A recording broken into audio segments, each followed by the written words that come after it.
JK Yadav Films present.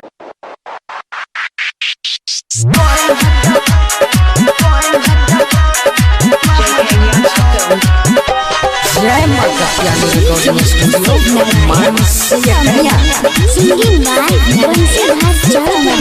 ये छौरी तोरे चलते भैया हमारा माइन गमा रही छै। ये छौरी तोरे चलते भैया हमारा माइन गमा रही छै। हमारा बाइन के मारे छै आ खूटा में बाइन के मारे छै। तके तनो कहै छियै कोइना कोइना कहे तैयो बाइन के मारे छै। ये छौरी तोरे चलते भैया हमारा बाइन के मारे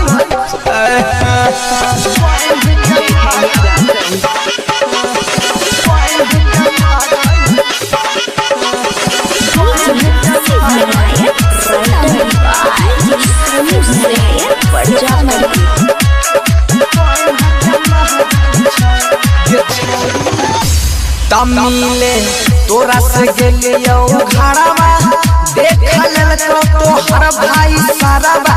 ये छौरी देखल को है सारवा। तमिले तोरा से गेलियो घरवा देखल को तोहर भाई सारवा। ये छौरी देखल को है सारवा। हल्ला कल को तोहर मौसी जाइन जाइन के महरई छै। ये छौरी तोरे चलते भैया हमरा बाइन के महरई छै।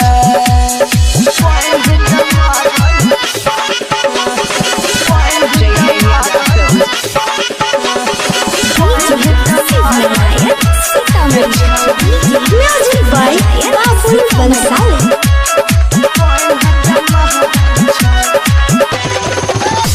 ताई स्कूल बंद भेले या न जाना केतना करै छियै हम बहाना। ये छौरी करै छियै हम बहाना। ताई स्कूल बंद भेले या न जाना केतना करै छियै हम बहाना। ये छौरी करै छियै हम बहाना। ता सोनू छियै बड़का कसैया फाइन फाइन के महरई छै।